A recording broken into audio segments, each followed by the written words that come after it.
What's one family saying or phrase you heard growing up that still sticks with you?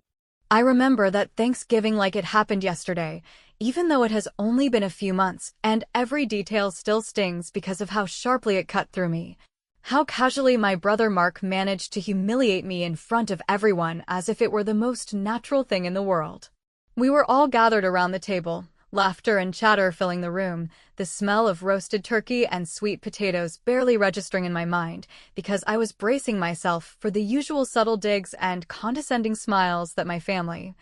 without even realizing it, directed at me more often than they should. My parents were sitting at the heads of the table, trying to keep the mood light, and for the first half hour, it almost worked, until Mark, in one of his effortless displays of superiority, leaned back in his chair and said it with that sneer that always made my stomach twist. "She's always been the weak one," and the words hit me like a punch that I hadn't seen coming, a punch that wasn't physical, but somehow heavier than any I'd endured in years of trying to prove myself. I didn't respond immediately because I had learned over the years that arguing with Mark in front of the family never worked. It always ended with him looking even stronger, with my voice barely registering and my points swallowed up by his laughter and my parents' uneasy attempts to diffuse the tension. I stayed silent, which, to anyone watching, might have seemed like acceptance or submission, but in reality, it was a careful, deliberate choice. I let him have his moment of victory, because I knew that any display of outrage from me would have fueled him further, and I had begun to understand that the real power came not from reacting but from planning,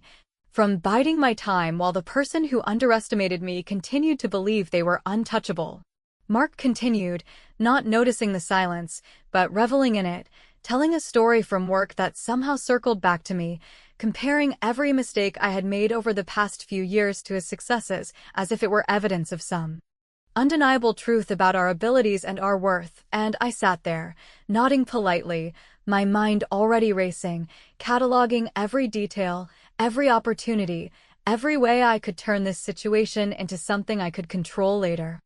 After dinner, I excused myself under the guise of needing a break, walking to the living room while Mark and my parents lingered around the kitchen, still talking and laughing as if nothing had happened, completely oblivious to the way the words had lodged themselves in my mind and refused to leave. I poured myself a glass of water and sat on the couch, thinking about how long it had taken me to learn that silence could be more devastating than confrontation, and how this particular family dinner had given me exactly what I needed: clarity. I realized in that moment that I had been underestimated for so long, that every casual dismissal, every laugh at my expense, had been training me, sharpening my focus, teaching me patience in a way that I had never appreciated until now. And I felt the quiet satisfaction of knowing that I could use this underestimation as fuel rather than letting it define me or weaken me. It wasn't just the words, though. It was the entire atmosphere, the way Mark carried himself with this smug sense of invincibility, the way my parents nodded along, half in agreement, half trying to smooth over the tension, and the way I had been positioned in the family hierarchy, always slightly behind, slightly smaller, slightly less important in their eyes, that made me understand how much potential there was to rewrite the story if I played my cards right. I started thinking about the company Mark had built, the way he ran things, the little cracks I had noticed over the years but had dismissed because it was easier to ignore than to intervene, and I realized that if I could approach this strategically, I could not just prove him wrong in words, but in a way that he would never see coming, in a way that would make every slight he had ever delivered look foolish in hindsight. That night, when everyone else went to bed, I stayed up for hours, going over numbers, contracts, and business records that I had access to, tracing patterns and inconsistencies, identifying the weak points that Mark had overlooked because he never imagined I had the patience or the intelligence to notice, and the more I dug, the more confident I became that there was a path, not just to vindication, but to full control. A way to take the ultimate revenge without it ever feeling petty or vindictive, just brilliantly deserved and executed. I thought about how I would handle the conversations, how I would make sure the transition looked natural, how every move would feel like a coincidence or a stroke of luck, while really being carefully orchestrated by me, and I felt a strange thrill. The kind that comes from realizing you are finally in the position to turn someone else's arrogance into your advantage. By the time the first light of morning crept through the blinds, I had made a list, not just of what I needed to do, but of the sequence of steps that would allow me to quietly but effectively take control, and I knew that once I started, there would be no going back, but that was exactly what made it feel right. I was no longer the person they thought I was. I was no longer weak.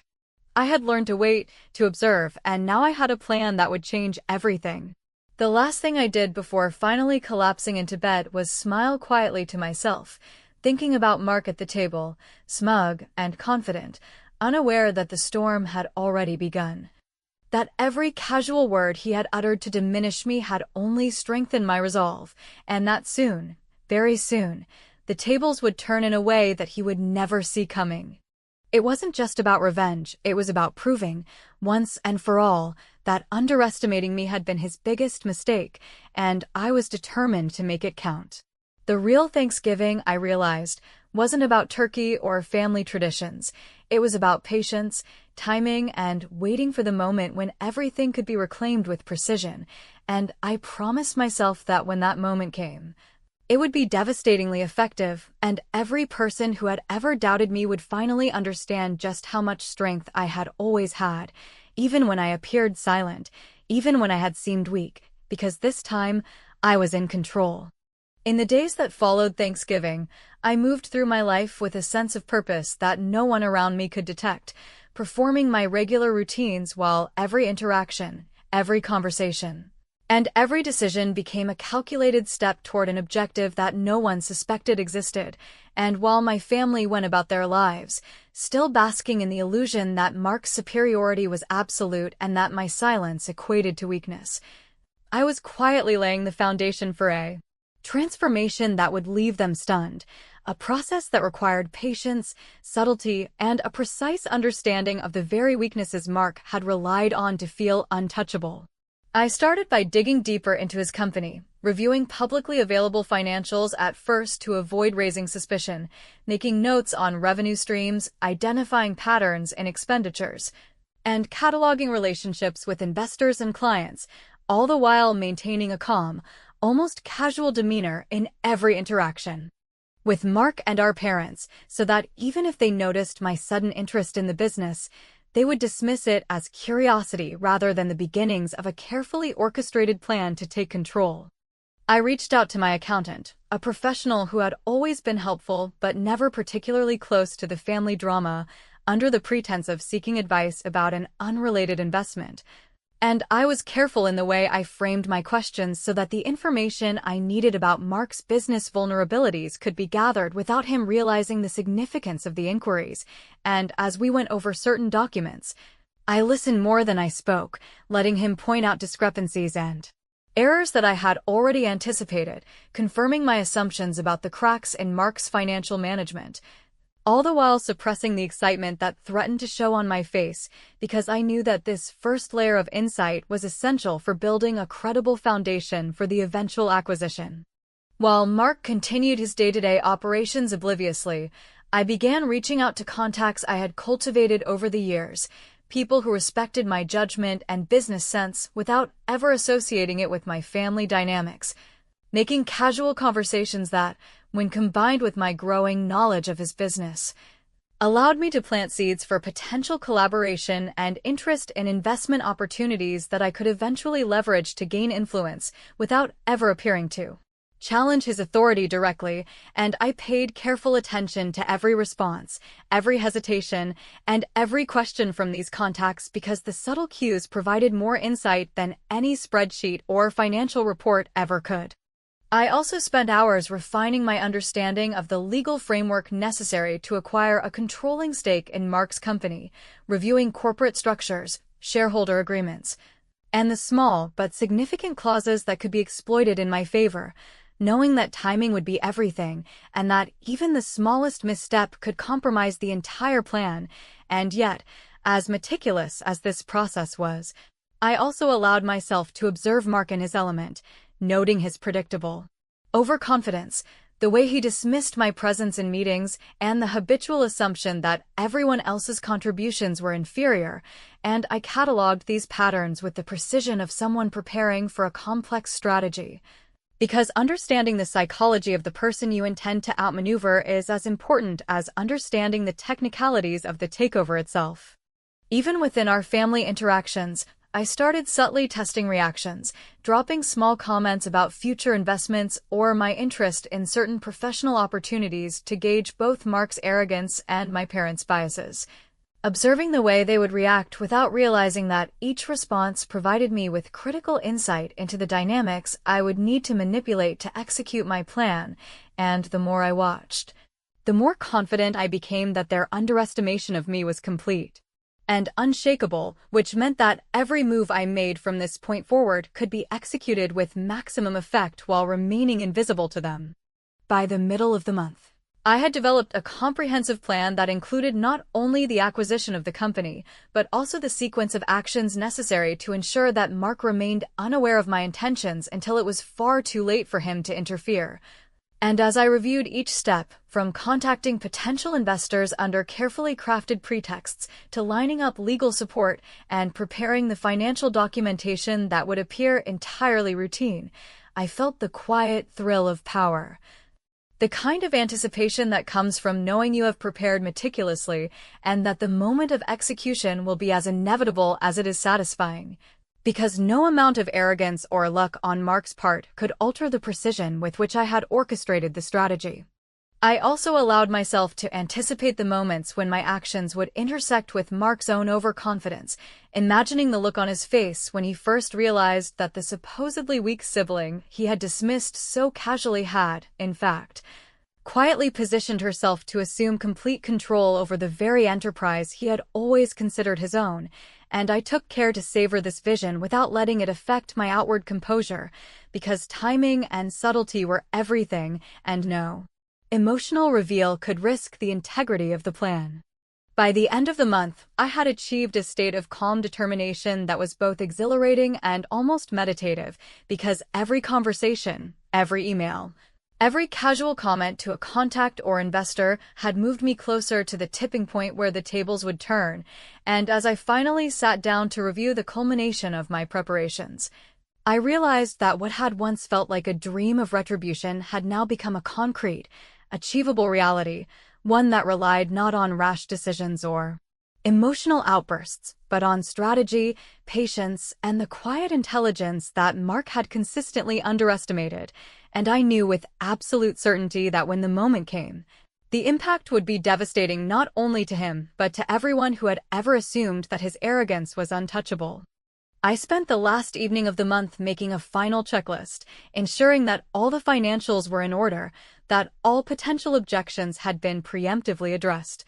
and that my communications with investors and legal advisors were perfectly synchronized to prevent any chance of interference. And as I reviewed each item, I felt the weight of anticipation and the thrill of inevitability, because the next step, the point at which I would officially begin the acquisition process, would mark the first tangible shift in power, and though my family continued to operate under the illusion that Mark's dominance was unassailable, I knew that the game had already changed, that the first move had been made in silence, and that the only thing left was for the carefully laid plan to unfold exactly as intended, leaving no doubt that the sibling they had always considered weak was, in fact, the one quietly orchestrating the ultimate reversal. The day I signed the final papers to take control of Mark's company was the day I understood fully that everything I had endured, every slight, every sneer, every assumption that I was incapable of handling responsibility had led to this single, irrevocable moment, and while the ink on the contracts dried, I felt a combination of disbelief and triumph that was difficult to articulate. Not because it was unexpected, but because it represented the culmination of weeks of careful observation, meticulous planning, and quiet manipulation that had allowed me to move unseen, while Mark remained completely oblivious to the fact that the person he had dismissed so casually had been quietly maneuvering to place herself in a position of ultimate authority over the business he had always considered his own. I remember sitting at the conference table, the papers in front of me, the notary watching with polite indifference, and thinking about how long it had taken me to get to this point, how much patience had been required to let every step unfold naturally without giving even the smallest hint of my intentions, and I realized that in the world of business, just as in life, the most powerful victories are often the ones that are planned in silence, executed with precision, and felt the most intensely in the moment of finality. Mark had no idea, and that was exactly how it needed to be, because arrogance has a tendency to blind people to the reality around them, and his arrogance had been the key that unlocked this opportunity for me, allowing me to step in without resistance and assume control over the enterprise he had built with his own hands, but had managed poorly enough that an intelligent, patient observer could find leverage and seize it without ever having to confront him directly. And as I reviewed the details of the acquisition, double-checked every clause, and confirmed that every shareholder agreement and financial arrangement had been accounted for, I felt a sense of quiet satisfaction that was both professional and deeply personal, because the victory was not only about the business itself, but about finally proving, in a way that could not be denied, that the person he had called weak had been quietly preparing to outmaneuver him at every turn. I thought about the conversation at Thanksgiving, Mark's smirk, the way he had leaned back in his chair as if he had already won, and I felt a wave of satisfaction knowing that all of those moments of condescension had been training, refining my patience, and giving me the insight I needed to act decisively when the time was right, because while he had assumed that strength was measured in volume, aggression, or the ability to dominate conversation, I had learned that strength was often measured in restraint, preparation, and the ability to wait until the exact right moment to act, and that kind of strength, once applied, leaves no room for rebuttal, no way for the other party to recover, and no question about who has ultimately gained control. Once the acquisition was complete, I immediately set out to familiarize myself with the operational details, spending hours in meetings, reviewing reports, and understanding the structure of teams and projects. Because even though I had anticipated that taking control would be the hardest part, I knew that maintaining authority required knowledge and decisiveness. And I was determined that Mark's sudden loss of power would be compounded by the realization that I not only understood the business better than he had thought possible, but that I was capable of making immediate, impactful decisions that would fundamentally change the way the company operated. And as I mapped out the first series of adjustments, I knew that the most powerful move I could make was both direct and psychologically devastating. The first order I issued would remove him from his position, and the precision of timing meant that it would appear entirely natural within the corporate structure rather than as a personal attack, amplifying the impact without inviting unnecessary conflict. The moment came when I formally communicated the changes to the management team, carefully framing every decision in the context of organizational restructuring, efficiency, and the need for a unified vision. And as I saw Mark's face when he received the official notice of his removal, the realization that he had been entirely blind to my intentions washed over him, and I felt a sense of vindication that was both satisfying and liberating, because every casual remark he had made about my weakness had now been transformed into proof of his misjudgment, and there was nothing he could do to reverse it, no argument he could make, and no appeal to familial bias that could undo the result of my careful, deliberate planning.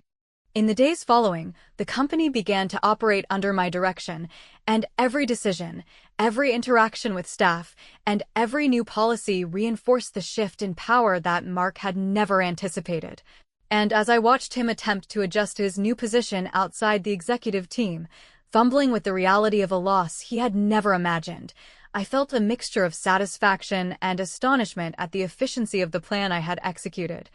Because the ultimate proof of my strength was not simply that I had won, but that the victory was absolute, precise, and undeniable, and even those who had always doubted my abilities began to recognize, in subtle but unmistakable ways,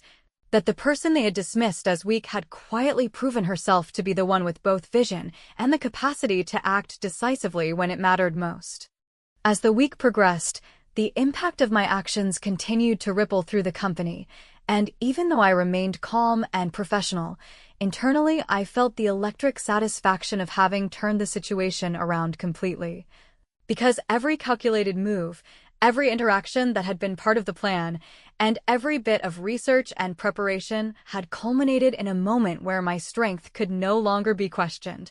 where Mark's arrogance had been used against him in the most effective way imaginable, and where the quiet patience and strategic thinking that had allowed me to succeed proved that real power often operates invisibly until the moment it becomes unavoidable and undeniable.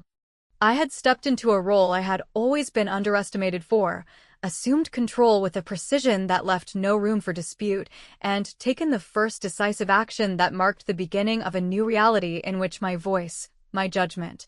and my authority were recognized. And as I looked over the company's operations and prepared for the next moves, I understood that the most important lesson of all was not just that I had won, but that in life, underestimated strength, patience, and intelligence could create a triumph that was both absolute and personally transformative, leaving no doubt that the sibling they had dismissed so casually had quietly, methodically, and brilliantly seized control in a way that would leave an impression long after the initial shock had faded.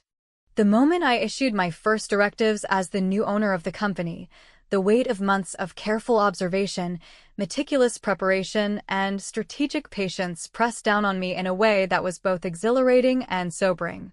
Because I understood that while the acquisition itself was the pivotal step in reversing the family dynamic that had been so skewed in Mark's favor for years, the real test of my intelligence, foresight, and ability to assert authority would be in how I executed the very first actions that would signal to everyone, including him, that the tables had shifted permanently, and I approached the process with a precision that left no room for error, ensuring that every word, every instruction, and every formal communication was crafted to establish legitimacy while delivering an undeniable psychological impact that would resonate far beyond the walls of the office.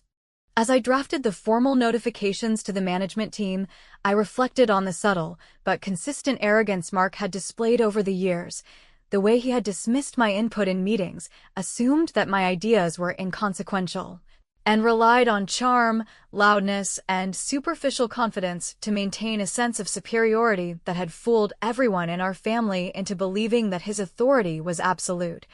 And I understood that the most powerful move I could make would be executed with the calm efficiency of a person who had studied every detail of the organization, its leadership structure, and the personalities involved, because the objective was not merely to assert control, but to do so in a way that left no question that the person who had been underestimated had not only learned from every slight, but had transformed that knowledge into decisive action that could not be ignored or dismissed. When I formally communicated the first major changes, I framed them entirely in professional terms, citing organizational restructuring, streamlining processes, and optimizing roles to ensure efficiency, while the subtext, carefully calibrated, left Mark with no choice but to recognize that the ultimate authority had shifted and that the person he had sneered at during Thanksgiving was now dictating the terms, and the reaction, though muted outwardly, was immediate and undeniable as I watched his expression flicker between disbelief, frustration, and the dawning awareness that he had been blind to my capabilities, because arrogance can obscure perception until confronted with undeniable evidence of competence, and in that instant, I realized that the months of preparation, quiet research, and strategic networking had culminated in a moment that would be remembered not just for its direct impact, but for the silent, methodical intelligence that had made it possible. The first directive I issued affected his direct responsibilities, and the team responsible for executing it was selected based on their professionalism, discretion, and loyalty to the company rather than familial ties, because I knew that the psychological impact of seeing a peer or subordinate implement a decision that undermined him would reinforce the shift in power more effectively than any argument, confrontation, or discussion could. And as the process unfolded over the course of the day, I observed carefully, noting every sign of adjustment, every hesitation, every subtle shift in tone from those around him, and while I maintained an outward calm that was necessary for my authority to be perceived as legitimate and reasoned, Internally, I felt a surge of vindication and quiet triumph that was deeply satisfying because it confirmed that my approach, patient, calculated, and meticulous, had achieved precisely the effect I had envisioned. As the day continued, I implemented additional measures, small but highly strategic adjustments to reporting structures, communication protocols, and project ownership that collectively served to reinforce the psychological and operational reality that Mark no longer held power, and the elegance of these maneuvers lay in the fact that they were entirely within the bounds of standard business practice, meaning that while they had a devastating impact on him personally, they could not be questioned on legal or procedural grounds, and the irony of this was not lost on me, because it transformed what could have been a petty family feud into a brilliant, professional assertion of authority that left the emotional resonance entirely on his side, while demonstrating my own capacity for strategy, foresight, and intelligent leadership. Throughout the day, I also paid careful attention to how the rest of the company responded, because the perception of authority is shaped not only by the decisions themselves, but by the reactions they provoke, and as colleagues and staff adjusted to the new reality, expressing quiet respect, curiosity, and even subtle admiration for the decisiveness and clarity of the actions, I understood that the momentum I had built was irreversible, because every confirmation of competence reinforced the perception that the transition of power had not only been legitimate but inevitable, and Mark's previous arrogance, which had been cultivated over years as a shield against challenge, now amplified the contrast between his assumptions and reality, making the reversal all the more psychologically potent. By the end of the day, the cumulative impact of the directives was clear, and while I maintained a professional demeanor in meetings and communications, internally I experienced the profound satisfaction that comes from seeing a long-planned strategy reach its first execution point with precision, effectiveness, and undeniable impact, because every calculation, every observation, and every step taken in the shadows had been validated in real time, demonstrating that patience, intelligence, and deliberate action can transform perceived weakness into undeniable authority, and that the sibling who had once been dismissed, underestimated, and belittled had now executed a move so decisive that it not only changed the trajectory of the company, but permanently altered the family dynamic in a way that would be felt and remembered long after the immediate shock had passed. In reflecting on that day, I understood fully that the real triumph was not just in the removal of Mark from operational control, but in the demonstration of skill, patience, and strategic brilliance that rendered any further attempts to challenge me meaningless, because the foundation had been laid, the precedent set, and the message sent, and as I closed my laptop, reviewed the day's outcomes, and allowed myself a moment to process the significance of what had been accomplished, I realized that the quiet intelligence that had guided me to this point had not only secured victory, but had transformed the perception of my strength in a way that could never be underestimated again, leaving a lasting mark that was both satisfying and complete. The moment I executed the final step of my plan, the one that would leave no room for doubt about who had emerged as the decisive force in both the company and the family dynamic, I understood with full clarity that every calculation, every quiet observation, every seemingly insignificant detail I had collected over months of patient strategy had converged into a single, undeniable point of triumph. Because while taking control of the company and issuing the initial orders had been significant, the culmination of the plan required one more deliberate, precise, and psychologically potent action that would cement my authority and ensure that the lesson learned by Mark was permanent, inescapable, and witnessed by everyone who had ever doubted, dismissed, or underestimated me. And as I prepared the communications, outlined the final structural changes, and positioned myself to deliver them, I felt a sense of anticipation and satisfaction that was difficult to contain. Not because I sought revenge for its own sake, but because I had transformed perceived weakness into an indisputable demonstration of capability, intelligence, and power that left Mark completely blindsided. Over the course of the week, I had been carefully analyzing the operational patterns, the interpersonal dynamics, and the subtle vulnerabilities in the way Mark had managed his teams, knowing that the ultimate leverage would come not from aggressive confrontation, but from a precise, almost surgical application of authority that would be impossible for him to contest without exposing his own failures. And when the day arrived to finalize the last move, I executed it in a manner that appeared entirely procedural to the outside world, yet carried the full emotional impact I had intended, because I instructed the leadership team to formalize a new hierarchy that placed me unequivocally at the apex of decision-making, assigned Mark responsibilities that were trivial and public enough to underscore his loss of influence, and announced initiatives that demonstrated my understanding of the business in a way that left no question that the person he had once sneered at now commanded respect, obedience, and recognition from everyone who mattered professionally and personally. As the changes were communicated, I observed Mark's reaction with a mixture of professional detachment and personal satisfaction, knowing that he experienced the simultaneous shock of disbelief, indignation,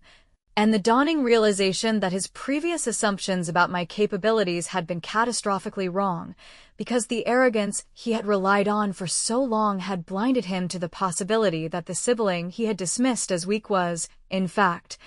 capable of quietly, patiently, and systematically undermining his position in a manner that was both brilliant and irreversible, and I felt the full weight of satisfaction in knowing that every sarcastic comment, every dismissive glance, and every condescending remark he had directed at me now served only to highlight his own misjudgment in the most undeniable terms.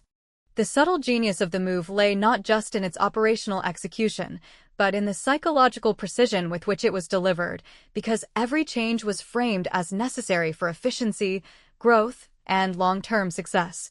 leaving Mark without any defensible objection while simultaneously ensuring that the impact on his ego, reputation, and perception among colleagues and family members was absolute. And as I watched the unfolding reactions, from the quiet nods of compliance by senior staff to the stunned silence from those who had once been aligned with him, I understood that the plan had achieved exactly what I had intended: the transformation of a dynamic rooted in dismissive superiority into one of unambiguous authority,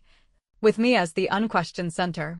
In the following hours, as I continued to oversee the integration of these changes, I found myself reflecting on how critical patience, observation, and restraint had been in preparing me for this moment, because if I had acted impulsively, revealed my intentions too soon, or allowed emotions to dictate the timing, the plan would have been exposed, resisted, or mitigated, and the satisfaction derived from the final execution would have been diluted. Yet, by allowing Mark's arrogance and the assumptions of everyone around him to operate against them, I had orchestrated a scenario in which the shift of power was not only inevitable, but also intellectually and emotionally undeniable, leaving no ambiguity about the outcome or the lesson learned.